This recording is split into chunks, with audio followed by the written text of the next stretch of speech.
Yeah, what's up, Doc?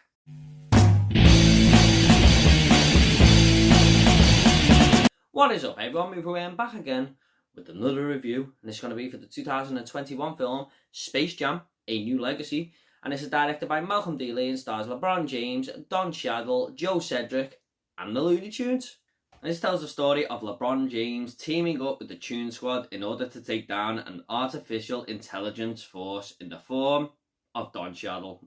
Wow, flashback to 25 years ago there. I remember sitting in my cinema seat, 8 years old in 1996, ready to see Michael Jordan team up with the Tune Squad.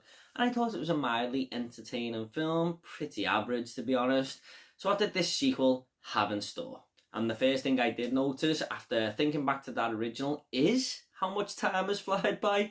Because that's just a nice, easy concept. Michael Jordan is out playing golf and he's sucked down a golf hole into the Tune world to help them out win a basketball game. Nothing too major, nice and easy. But here, it's a little bit more than that. I mean, there's applications involved, AI, computers, video games are thrown into the mix to make everything work into the story. Sounds a bit more complex, right? Right. I guess what I'm trying to say is this story is a little bit all over the place. So Don Cheadle plays this character called Algae Rhythm. I'm sure you can work that one out yourself, why his name is that, and he lives in this computer. So basically, LeBron James' son has designed a video game at a very young age, and Algae Rhythm kidnaps LeBron James and his son and sucks them into this computer. Then he sends LeBron James into the Tune world in order to get a team of characters to play this other basketball team that they're going to play in his son's video game that he designed. But not only that, LeBron James has got to win this game in order to get his son back. I got lost saying that. I'm sure you're confused as well, but that's the best way I can describe the concept of this movie. It's a kids' film. It doesn't have to be like this. I mean, it just felt a little bit too ambitious for its own good. Now, speaking of LeBron James and his son Dominic here, there's a father and son dynamic flowing throughout the film where his son Dominic wants to be a game designer and follow this path that he is passionate about, but LeBron James keeps throwing basketball in his face, saying you could be a great basketball player, you should go this way. And he's kind of like, I like basketball, but I definitely want to go this way. And LeBron James is trying to persuade them. But I do think this is a good message to send out for the younger audiences.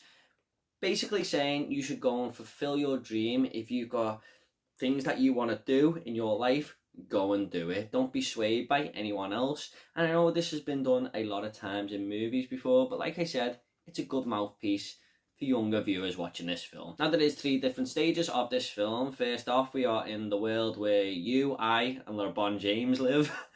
And then we go to the Tune world, like I have mentioned, and it all becomes animated. And in the third act, it's just one big basketball match where half the characters are human and the other half, the Tune Squad, are CGI. So they've sort of been upgraded a little bit there. And the least likely of these to be the best part of the movie was actually the middle ground with all the animated characters where everything was cartoonish. I just found myself having more fun there. It was more entertaining. The Looney Tunes were allowed to be themselves, and that's what they do best. Most of the movie's characters are Looney Tunes, so when they're doing what Looney Tunes are meant to do, I do think that's where Space Jam 2 shines the most. Now, as you can imagine, this film is filled with humour, and you're right, it's in every single scene. And I have mixed feelings on this because sometimes I was grinning, cracking a smile a little bit, and the other times the jokes were just landing flat on their face. But the younger audience members at my cinema were really bursting out in aesthetics, so I've got to keep in mind that this is definitely aimed for kids. However, during the third act, half time at the basketball match, a really clever piece of writing happens and I had to laugh out loud. I thought it was absolutely brilliant that this little joke that they did there, and it was probably my favourite part of the entire film. Now, along the way, there is a montage here of Looney Tunes characters starring in different movies because they're jumping to different worlds and stuff. Like I said, it's a little bit complex, but 1 minute we're showing a clip from The Matrix, and then we're showing a clip from Austin Powers, but there will be a Looney Tunes character replacing one of the previous characters in them films, and it was nice to have these little throwbacks here and there, but it does lead to more problems than positives, which I will get to in a minute. Now, we do have to remember that Lebron James is not actually an actor. He's a sports star, of course, and this whole movie centres around him. So it's a little bit of a risky move. Now, Michael Jordan's acting was questioned back in the day in the original film, and probably rightly so. But I've got to be honest, I thought LeBron James did a decent job here. I mean, he's not going to win any awards for his acting ability or anything, but he never took me out the experience. He actually became a very likeable character, especially as the movie went on. I thought he'd done a decent job, and probably a better job than Michael Jordan did, actually. And the standout here, though, for me, was actually Cedric Joe, who plays his son Dominic. The movie sort of tells a story for him as well, and I did feel myself growing towards his character more, mainly because I sided with him, and I knew that he was right and LeBron James was kind of in the wrong. So, yeah, I thought he was a more likeable character than anyone else in the movie, actually, and he acts the part really well. He's only a young lad, but it is frowned upon sometimes when younger actors are thrown into movies, and they can be kind of annoying. But I do think that's something from the 80s and 90s, really. I don't think that's the case that much anymore. I think child actors have come on really well, and he done a really good job. I mean, he was the best performance in the entire film, definitely. Don Cheadle is probably the biggest star in this film, and I think he's a wonderful actor, but here he was kind of underwhelming as the villain. I mean, I don't even think he felt like a villain half the time. He was drilling all this stuff into Dominic's head, and I was kind of agreeing with him, saying, oh yeah, you're right there, he's kind of a nice guy. I don't think the writers quite nailed him down to a T there. He needed to be worked on to make him a little bit more sinister. And I just kind of thought his one-liners and stuff were really dumb. I mean, someone calls him stupid and he gets really, really angry. Don't call me stupid! But it's like, oh yeah, dude, really scary there. He was more cartoonish than anyone in the film, which is saying something when there's Looney Tunes characters roaming about. Just touching on what I said earlier about these characters jumping into different worlds, it does feel like Warner Brothers are celebrating their own success, and they needed a movie to do this, so they just used Space Jam 2. Because, yeah, I mean, it's not like their biggest franchise or anything. We'll just put everything that we love about ourselves into Space Jam 2. I mean, so many films are referenced in this. Like I said, it was kind of fun at first. The first time I seen The Matrix in a Bugs Bunny movie, I was like, oh yeah, that's kind of cool. But the fifth time they reference it, I'm not joking, it comes up that many times at least. I was just like, oh no, they're talking about The Matrix again, really? I mean, just get on with the damn story.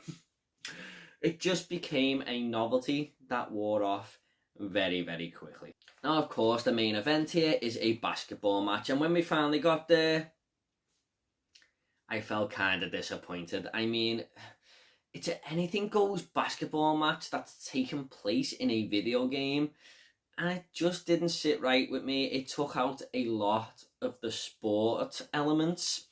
Now, that's fine if you just want to have fun with the film, but don't make the first half of the movie about how good LeBron James is at basketball and throwing so many basketball elements in there, because this is just a match filled with power-ups, cheat codes, glitches, Don Cheadle just making the rules up as he goes along. It felt very unfair on the Tune Squad, but it just took me out the experience. I didn't find it fun at all, and all this just came with CGI, bright lights and special effects just overpowering the actual basketball match. I don't think it was very well done whatsoever. Now, most of the characters watching this basketball match are actually characters from Warner Brothers franchises. I'm not joking. You name a character, he's in that crowd. You've got Batman, you've got Voldemort, you've got Alex and his droogs from Clockwork Orange. I'm not even joking. And that might sound kind of good at first, but when you realise that these just look like second-hand cheap knockoffs, they're just people dressed like Halloween.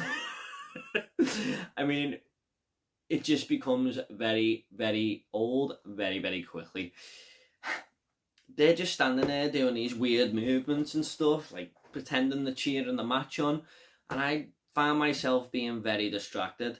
I realised about 10 minutes into this basketball match that I had hardly paid attention to what was going on, because I was just looking at these characters, seeing who I could spot, seeing if my favourites were there. Oh yeah, there's the Penguin from Batman Returns. And like I said, it just became a distraction, and I kind of hated it. Like I said, this movie is Warner Brothers celebrating its own success, and I mean about 90% of it. One last thing though, I thought the ending for a certain character in this film was very lazy indeed. I was watching a movie going, wow, this is what they're really going to do with him. And it also felt like a missed opportunity for another character who has a bit of a setback in the film, and this is a great opportunity for him to fix that. You'll see what I mean when you see the film, but honestly, it was just the quickest ending they could have ever come up with, and I had to shake my head. However, this is a mildly entertaining film. It just had too many flaws for me to fully enjoy it. I mean, if you like the first movie, you might get a kick out of this, but I do feel like the original film is better and has a little bit more heart to it. I'm just going to go ahead and rate this movie now. I'm going to give Space Jam: A New Legacy a 5 out of 10. Yeah, this kind of missed the basket instead of being a slam dunk.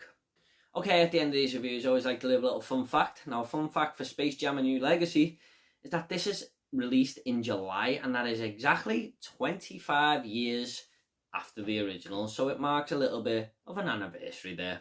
Okay guys, I hope you all enjoyed this review. Please consider subscribing to the channel. I've got a lot more reviews coming, lots more videos, and if you want to comment about Space Jam: A New Legacy, leave it down below, and I'll get back to every single one of you, I promise. Take it all easy guys, and I'll see you all in the next video.